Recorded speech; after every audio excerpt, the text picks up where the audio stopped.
We turn now to the political chaos that has overwhelmed the country of Nepal.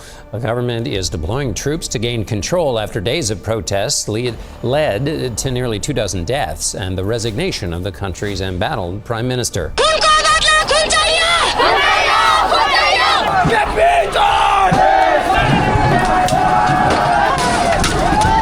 The Prime Minister of Nepal has resigned as deadly protests continue across the country. A statement signed by Prime Minister Oli.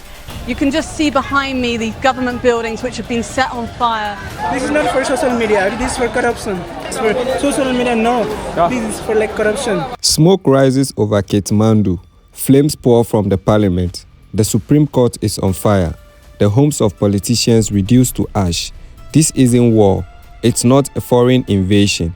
It's Nepal's own Gen Z who are angry, desperate, and unstoppable.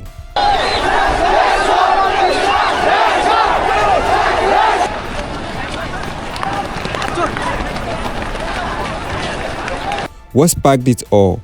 A government ban on social media.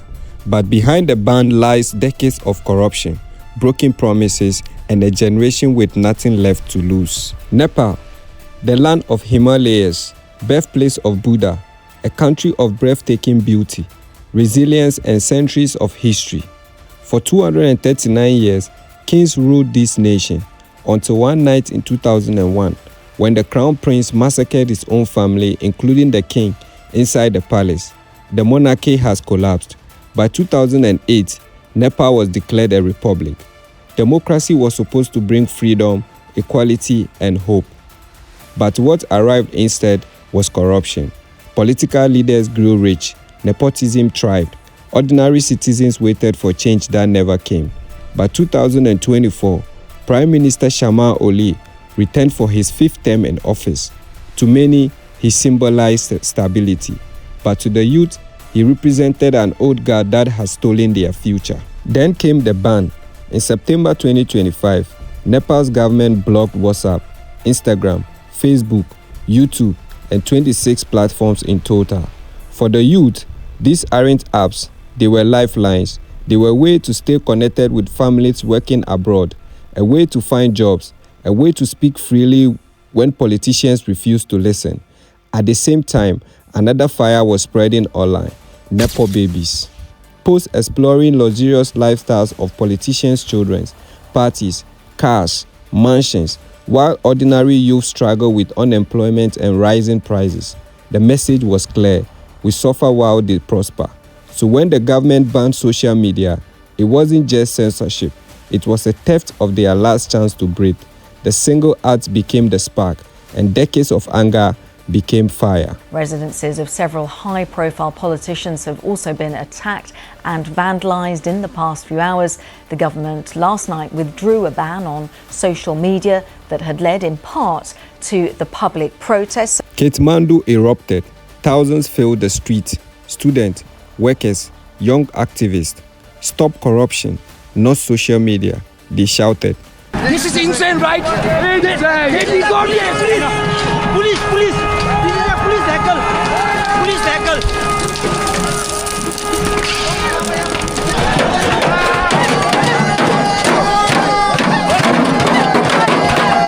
The police responded with tear gas and rubber bullets. Then came live rounds. At least 22 protesters killed, hundreds injured, but the crowd did not back down.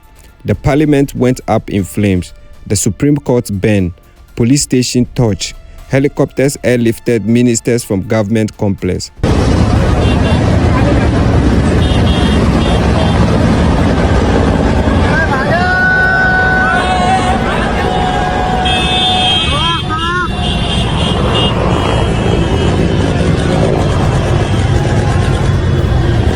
Smoke covered Kathmandu Valley. Prime Minister Oli resigned, but his resignation was too little too late. A statement signed by Prime Minister Oli states that he's resigned to pave the way for a constitutional solution to the current crisis. Well, there have been protests across the country with 19 people killed on Monday. The youth had tasted their power and they would not stop. But why now? Why this fight? Because for Nepal's Gen Z, the future feels stolen. The unemployment rate sits at 12.6%. But the truth is worse. Most young people survive on informal and unstable work. Corruption is everywhere. Transparency International ranks Nepal among Asia's most corrupt countries. And while the elite flaunt wealth online, millions of citizens leave home every year, working as laborers in Qatar, Malaysia, and India, sending money back home to family members who can barely survive. Digital right became the breaking point. Because when the government took away social media, they didn't just silence entertainment, they tried to silence a generation. So on September 9th, the unthinkable happened. Protesters stormed Singhdaba, the seat of government, grenades thrown, civilians carrying assault rifles, the homes of former prime ministers touched, one leader's wife critically burned. Luxury landmarks, once symbols of power, went up in flames. The Hilton Hotel, where many top politicians stayed, burned alongside the Vanabas Hotel.